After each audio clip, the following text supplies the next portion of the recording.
Good morning class second EVS lesson 4 pollution. इसका first part हम पढ़ चुके हैं जिसमें हमने क्या पढ़ा था, types of pollution. There are 4 types of pollution और उसमें से हम स्टार्टिंग के 2 पॉल्यूशन पढ़ चुके हैं और जो हम पढ़ चुके हैं वो हैं 2। First one type is water pollution and air pollution. अब हम पढ़ेंगे आगे के नेक्स्ट 2 पॉल्यूशंस और उसमें से थर्ड नंबर है नॉइज पॉल्यूशन का। Okay, we hear different type of noise every day. Some are pleasant while some are not. हम डेली जो लाइफ में अपनी कितनी तरह की आवाज़ सुनते हैं, उनमें से कुछ हमको अच्छी लगती है और कुछ हमको इरिटेट करती है। लाइक अगर आपके आसपास चिड़िया चहचहा रही है, कोयल गा रही है तो आपको अच्छा लगता है, कोई गाना चल रहा है अच्छा सा तो आपको अच्छा लगता है। लेकिन वहीं अगर आसपास कहीं झगड़े हो रहे हैं, कोई बहुत ज़ोर ज़ोर से हॉर्न बजा रहा है तो वो सब अनप्लीज है, अच्छी नहीं लगती, हमको इरिटेट करती है। Because of unpleasant noise leads to noise pollution, क्योंकि जो अनप्लीजेंट नॉइज होती है वो किसका कारण बनती है, नॉइज पॉल्यूशन का। अब देखिए कॉजेज ऑफ नॉइज पॉल्यूशन। अब नॉइज पॉल्यूशन क्यों होता है, उसके कारण first one is traffic is the main cause of noise pollution. Traffic बहुत आपने देखा होगा बिग सिटीज में तो एक बहुत बड़ा मेजर कॉज है, जिसको कह सकते हैं बहुत बड़ी हेडेक है एक तरह से, वो क्या है, ट्रैफिक। अब ट्रैफिक में लोग फंस जाते हैं, अननेसेसरी हॉर्न हॉन्क करते हैं, तो उससे क्या होता है, नॉइज पॉल्यूशन क्रिएट होता है जो कि हमारे लिए, हमारे कानों के लिए हार्मफुल है। Second, unnecessary honking from trucks, buses and car. आपने देखा होगा बड़ी जो 4 व्हीलर्स गाड़ी होती है, जब वो कभी ट्रैफिक जैम में फंस जाते हैं या फिर ऐसे ही रोड क्रॉस कर रहे हैं तो उसको अननेसेसरी बहुत जोर जोर से हॉर्न बजाते हैं। हॉन्किंग, हॉन्किंग मीन्स हॉर्न बजाना। तो वो हॉर्न बजाने से क्या होता है, नॉइज पॉल्यूशन क्रिएट होता है। लाउड स्पीकर, अपने आसपास, घर के आसपास शादी हो रही है या कोई बड़ा सा गैदरिंग हो रही है लोगों की, कोई भजन हो रहा है या कुछ ऐसा फंक्शन, तो लोग उसमें बहुत लाउड नॉइज पे लाउड स्पीकर यूज़ करते हैं। ये जो है लाउड स्पीकर का यूज़ क्या करता है, बड़े लोगों को इरिटेट करता है, एल्डर्स को, बच्चों को, बीमार लोगों को बहुत इरिटेट करता है। तो लाउड स्पीकर का use. Next one is loud music played during function. जब कभी हमारे यहाँ शादी वगैरह होती है, मैरिज सेरेमनी या कोई और फंक्शंस, तो हम क्या करते हैं, बहुत तेज आवाज़ पर म्यूजिक प्ले करते हैं और ये क्या होता है, नॉइज पॉल्यूशन का एक कॉज है। Noise from factories. फैक्ट्रीज में जहाँ पर बहुत सारी मशीनें एक साथ रन चलती है मीन्स, तो वहाँ पर एक साथ बहुत ज़्यादा शोर होता है। और आपने देखा होगा जेसीबी मशीन कहीं काम करती, कहीं ड्रिलिंग होती है, तो उसमें कितना इरिटेटिंग नॉइज़ होता है, तो वो नॉइज़ पॉल्यूशन का कारण बनता है। अब देखिए इस नॉइज़ पॉल्यूशन से होगा क्या, harmful effect of noise pollution. अब ये जो नॉइज़ पॉल्यूशन से के रिजल्ट्स बहुत नेगेटिव है, बहुत हार्मफुल इफेक्ट इसके मिलते हैं। देखिए first one is it can cause hearing problem. इससे हमको कान में सुनने की दिक्कत हो सकती है, क्योंकि हमारे कान के पर्दे जो होते हैं बहुत ही कह सकते हैं बहुत ही सेंसिटिव है, जो कि इन सब से खराब हो सकता है, तो हमको कान में सुनने में दिक्कत हो सकती है। Second thing is loud noise disturb the sick and elders. Loud noise जो होता है वो हमारे घर के आसपास अगर कोई बीमार लोग हैं उनको और बुजुर्गों को बहुत ज़्यादा परेशान करता है। Animals such as cats and dogs are scared of loud noise.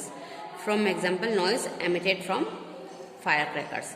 हम जो बहुत तेज आवाज़ जो होती है ना, वो जो एनिमल्स होती हैं जैसे डॉग, कैट्स और भी जैसे चिड़िया वगैरह भी, तो उन सबको क्या करते हैं, वो बहुत ज़्यादा परेशान करते हैं, डराते हैं उनको। स्कैर्ड मीन्स डराना।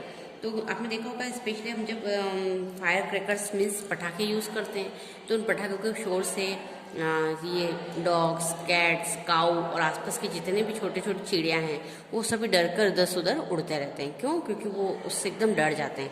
तो ये भी इसके नॉइज़ पॉल्यूशन का एक कारण है और इसका एक नेगेटिव कारण है। देखिए noise coming from ships and big boats disturbing animal living in rivers, ocean and seas. जो वाटर ट्रांसपोर्ट में जो बड़े बड़े शिप्स हम यूज़ करते हैं और बोट्स यूज़ होती है, तो वो एक तरह से बहुत ज़्यादा शोर क्रिएट करती है और उससे क्या होता है, वाटर एनिमल्स जो होते हैं, तो उसमें वो जो पानी में रहने वाले जीव जानवर हैं वो सभी ऑक्टोपस, वेल्स, फिशेस, तो वो सभी बहुत परेशान होते हैं और उससे उनमें भी एक डर सा रहता है। तो ये इसके नेगेटिव इफेक्ट है। अब हम पढ़ेंगे next last pollution type is land pollution. Land pollution ये सबसे मेजर अपने आसपास देखने वाली आपको एक पॉल्यूशन है। लैंड पॉल्यूशन मतलब जमीन पर फैला हुआ कचरा। When land is made dirty by throwing garbage and factory waste, it is called land pollution. जब कभी हमारे आसपास किसी खाली प्लॉट पे ज़मीन पर लोग अपना गार्बेज कचरा फेंक देते हैं या फैक्ट्री वेस्ट फेंक देते हैं तो वो लैंड पॉल्यूशन का एक बहुत बड़ा कॉज बनता है, कारण बनता है. Land pollution can make the soil loss its ability to grow crops, plants and trees. अब ये लैंड पॉल्यूशन से क्या होता है, जो सॉइल होती है ना, मिट्टी, ये अपनी जो एबिलिटी होती है किसकी, फसल बोने की, पेड़ पौधों को बड़ा करने की, वो एबिलिटी जो होती है उसकी फर्टिलिटी वो कम होती जाती है और वो सॉइल जो है धीरे धीरे बैरन होती जाती है, वो पूरी लैंड है ना. तो ये जो लैंड पॉल्यूशन है ये लैंड बैरन का एक सबसे बड़ा कॉज है. उसके बाद है next causes of land pollution. Land pollution के कारण क्या है? First one is dumping garbage in the open. हमारे घर का जो कचरा है अगर हम खुले में डालते हैं तो वो लैंड पॉल्यूशन का एक सबसे बड़ा रीजन है. Second, waste from the factories. Factory से निकलने वाला वेस्ट जो है उसको भी अगर ओपन एरिया में डंप कर दिया जाए तो वो भी लैंड पॉल्यूशन क्रिएट करता है. Disposing plastic and rappers on the streets और पेमेंट. हम अपने घर के आसपास, पार्क में और जो भी अपने आसपास की सराउंडिंग है वहाँ पर हम अपने प्लास्टिक वेस्ट जो होता है वो हम वहाँ पर और रैपर्स फेंक देते हैं तो वो भी क्या होता है, लैंड पॉल्यूशन का कारण बनता है.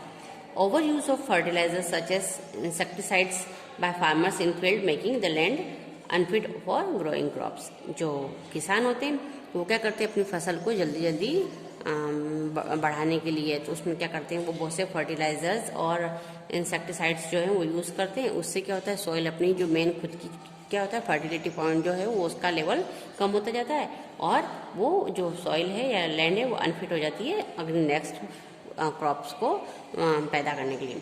तो वो बिल्कुल उसकी फर्टिलिटी एबिलिटी जो है बिल्कुल ख़त्म हो जाती है. किससे? ये लैंड पॉल्यूशन से. अब देखिए harmful effect of land pollution. Polluted soil is harmful for plants and trees. ये जो पॉल्यूटेड सॉइल है वो ट्रीज के लिए भी और प्लांट्स के लिए भी बहुत ही हार्मफुल है. ट्रीज जो है वो भी आपने देखा होगा बड़े होकर सूखते जाते हैं, प्लांट्स मरते जाते हैं. क्यों? क्योंकि उसकी सॉइल की जो फर्टिलिटी वो है कम होती जा रही है. फिर है house waste and waste from hospitals and other plastic rotting in the open produce the bad smell. घरों से निकलने वाला वेस्ट और हॉस्पिटल से निकलने वाला जो वेस्ट है अगर उसको ओपन एरिया में डंप किया जाता है तो वहाँ से क्या होता है कि वो बहुत बुरी बैड स्मेल क्रिएट करता है. जो आसपास में बहुत सारे मॉस्किटोज, फ्लाइज और जो होते हैं इंसेक्ट छोटे छोटे उन सबको वो पैदा करता है. आपने देखा होगा सुअर भी आ जाते हैं, चूहे क्रिएट हो जाते हैं, वहाँ पे बहुत सारी फ्लाइज आ जाती हैं तो उस पोल्यूशन को बहुत ज़्यादा बढ़ा देती हैं.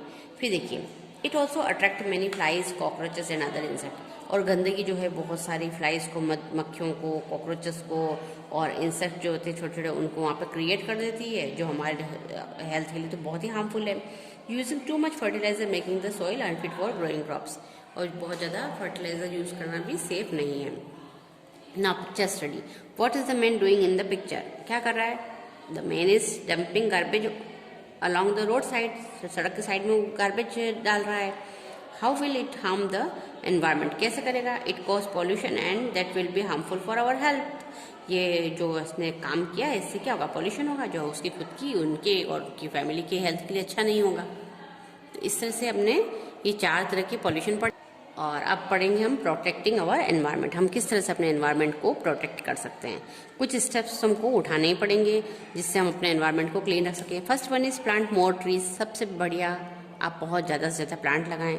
Do not use plastic bag और पॉली बैग्स. आप जब भी कभी शॉपिंग करने निकलें तो घर से अपना कॉटन या जूट बैग लेके निकलें. उसको ले जाने से आप ये जो प्लास्टिक बैग कैरी करते हैं ना, ये पॉली बैग्स, प्लास्टिक बैग्स, उसको नहीं लें. इससे क्या होगा, अगर आप लेने से मना कर देंगे तो पॉल्यूशन से बहुत बड़ा बचा जा सकता है. फिर है use jute bag and recycle product. अब आप क्या करेंगे, जूट बैग हो या फिर रिसाइकल वो जो पेपर से बनने वाले बैग्स होते हैं उसको आप रिसाइकल प्रोडक्ट का आप यूज़ कीजिए तो उससे प्लास्टिक बैग्स जो उसको आप अवॉइड कर सकते हैं. When driving do not हॉन्क. जब आप ड्राइव कर रहे हो तो अननेसेसरी हॉन्क नहीं करेंगे. Do not throw litter on the road on और इन एनी वाटर बॉडीज. कुछ भी अपने घर के आसपास की रोड साइड पे या पानी में आप गंदगी नहीं डालेंगे. Do not listen to loud music. बहुत तेज आवाज में आपको म्यूजिक नहीं सुनना है. Keep the volume of the television low. अपने घर में भी आप टीवी भी देखें तो भी आप अपनी वॉल्यूम कम रखें ताकि आपके कान हो सेफ रह सकें. तो ये कुछ पॉइंट्स हैं जो हमने पढ़े और इसको हमको अप्लाई करना है ताकि हम एनवायरनमेंट को क्लीन रख सकें.